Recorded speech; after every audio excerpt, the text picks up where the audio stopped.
स्वागत आप सभी का हमारे YouTube चैनल परफेक्ट 2020 स्टडी में।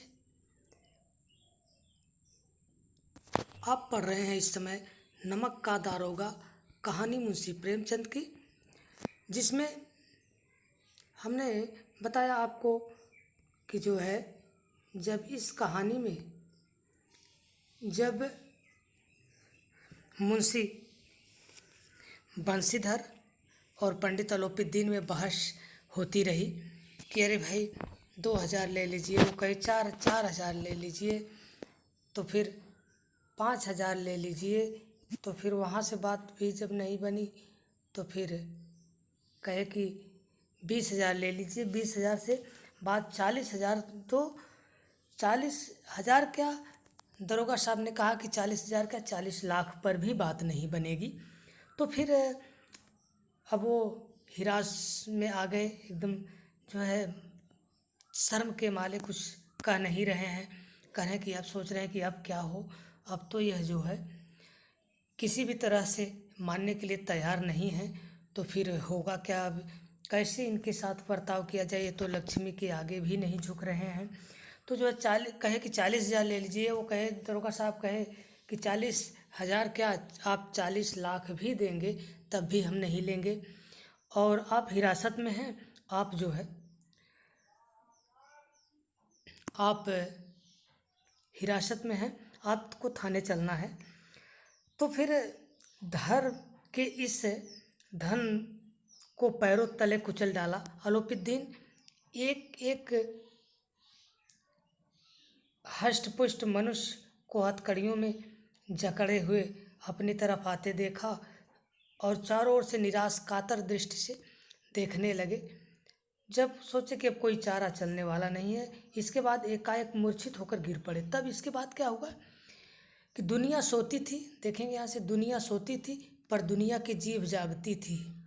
मतलब जैसे ही ये खबर लगी कि पंडित अलोपीदीन जी पकड़ लिए गए, तो सोते समय भी लोग उनका नाम लेते थे कि अरे, कुछ तो कहते थे कि बहुत अच्छा हुआ, कुछ तो कहते थे कि अरे पंडित जी पकड़ लिए गए, अब हमको धन कहाँ से मिलेगा। तरह तरह की लोग चर्चाएं दिन रात किया करते थे। इसीलिए कहा गया कि दुनिया सोती थी पर दुनिया की जीभ जागती थी, अर्थात जीभों का चलना जाहिर था।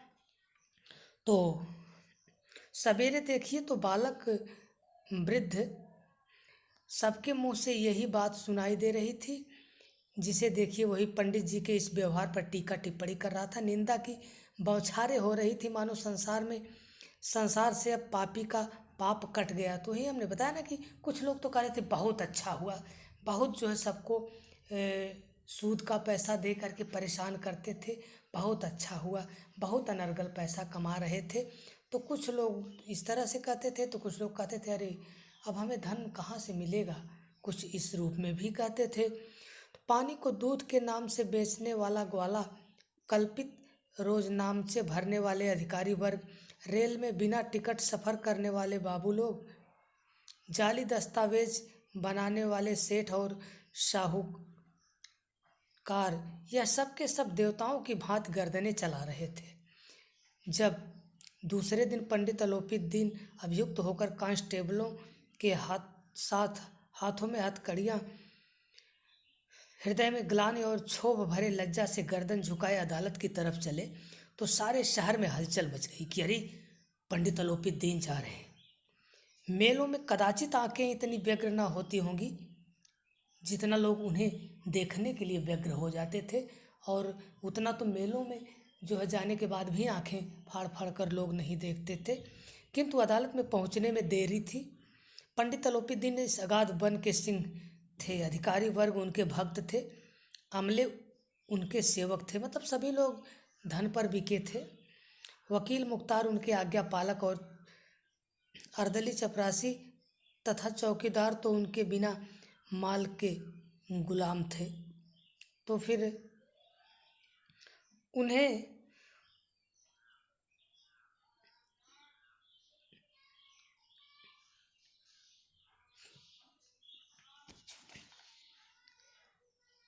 देखते ही जो है लोग क्या किए कि उन्हें देखते ही लोग चारों तरफ से दौड़े चारों तरफ से दौड़ पड़े देखने के लिए। सभी लोग विस्मित हो रहे थे, इसलिए कह रहे ये कैसे पकड़ा गए, ये तो बड़े चालबाज हैं, बच करके निकल जाते थे, सबको पैसे से जीत लेते थे, कैसे फंस गए, किसने फंसा दिया इनको। इसीलिए नहीं कि अलोपीदीन क्यों यह कर्म किया, बल्कि इसलिए कि वह कानून के पंजे में कैसे आए। बता रहे ना कि कैसे आ गए, वो तो पैसे के बल पर बच ले रहे थे। ऐसा मनुष्य जिसके पास असाध्य साधन करने वाला धन और अनन्य वाचालता हो, मतलब बात वाचालता मतलब बात करने में भी निपुण थे और पैसा दे करके अपना काम निकालने में भी निपुण थे। बड़ी तत्परता से इस आक्रमण को रोकने के निमित्त वकीलों ने एक सेना तैयार की। तमाम वकील उनके पक्ष में आ गए उनको बचाने के लिए। न्याय के मैदान में धर्म और धन में युद्ध हो गया। अब एक तरफ धर्म की ओर खड़े हैं ये बंशीधर दरोगा साहब, और एक तरफ तो जो है कानून है, और एक तरफ उनका पैसा है पंडित अलोपीदीन का। तो अब देखिए विजय किसकी होती है। बंशीधर चुपचाप खड़े थे, उनके पास सत्य के सिवा कोई और चारा नहीं था, कोई भी जो है बल नहीं था, केवल सत्य का बल था उन्हें, और सत्य में शक्ति बहुत अधिक होती है। सत्य परेशान होता है किंतु परास्त नहीं होता, ये बात आप ध्यान में रखिएगा सदैव। करे कि न स्पष्ट भाषण के अतिरिक्त कोई शस्त्र था, गवाह थे किंतु लोभ के से डमाडोल थे। करे धन के आगे गवाह भी जो थे, कुछ गवाह मुकदमे में गवाह भी बनाए जाते हैं ना, गवाह भी किसके बिके हुए थे, पैसे के बिके थे कि मैं पैसा पा जाऊंगा तो बयान पलट दूंगा। यहाँ तक कि मुंशी जी को न्याय भी अपनी ओर से कुछ खिंचा हुआ दिख रहा था। ये लगा मुंशी जी को कि अर्थात दरोगा जी को लगा कि पैसे से न्याय बिक जाएगा, लेकिन फिर भी वो सत्य पर अड़े रहे। वह न्याय का दरबार था, परंतु उसके कर्मचारियों पर पक्षपात का नशा छाया हुआ था। सभी लोग पक्षपात करने के लिए तैयार थे, धन का पक्ष सभी लोग लेने के लिए तैयार थे, अलोपीदीन को सभी लोग बचाने के लिए तैयार थे कि इसको बचा लूंगा तो पैसा मिलेगा। कहे कि किंतु पक्षपात और न्याय का क्या मेल है। जहाँ पक्षपात हो वहाँ न्याय की कल्पना ही नहीं की जा सकती। सही भी है कि जहाँ पक्षपात हो वहाँ न्याय की कल्पना नहीं की जा सकती है। कहें कि जहाँ पक्षपात हो वहाँ न्याय की कल्पना ही नहीं की जा सकती है। और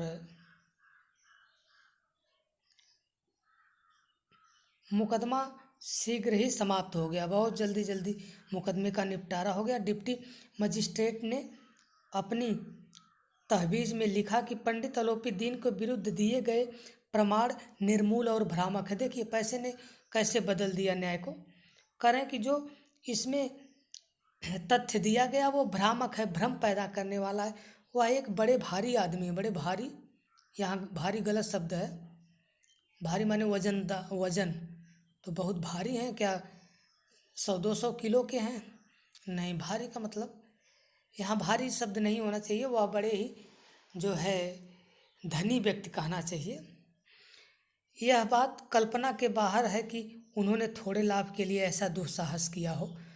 करें कि ये कल्पना की बात है, कल्पना से बाहर सोचा नहीं जा सकता है कि थोड़े से धन के लिए वह इतना किए होंगे। नहीं, ऐसी बात नहीं, बड़े ही जो है धनवान व्यक्ति हैं, सम्मानित व्यक्ति हैं, ऐसा नहीं करेंगे। लेकिन यह बड़े खेद की बात है कि उसकी उदंडता और विचारहीनता के कारण, अच्छा, यद्यपि नमक के दरोगा मुंशी बंशीधर का अधिक दोष नहीं है, वह भी तो कानून के ही रखवाले हैं, लेकिन यह बड़े खेद की बात है कि उसकी उदंडता और विचारहीनता के कारण एक भले मानुष को कष्ट झेलना पड़े। तो कहे कि एक उनकी थोड़ा सा उदंडता थी दरोगा साहब की, इसीलिए पंडित अलोपीदीन को कष्ट झेलना पड़ रहा है। देखिए कैसे बदल रहा है न्याय। हम प्रसन्न हैं कि हम अपने काम से सजग और सचेत कि वह अपने काम से सजग और सचेत रहता है, किंतु नमक से मुकदमे की बढ़ी हुई नमक हलाली ने उनके विवेक और बुद्धि को भ्रष्ट कर दिया। भविष्य में उसे होशियार रहना चाहिए। देखिए, और उल्टे ही सत्य वाले व्यक्ति को सबक सिखा रहे हैं। वकीलों ने यह फैसला सुना और उछल पड़े, कहे वाह वाह जज साहब वाह, आपने बहुत अच्छा फैसला सुनाया धन का पक्ष लेकर के। पंडित अलोपीदीन मुस्कुराते हुए बाहर निकले। स्वजन बांधव अपने लोगों से और बांधवों ने रुपयों की बौछार की, लूट की, उदारता का सागर उमड़ पड़ा। उसकी लहरों ने अदालत की नींव तक हिला दी।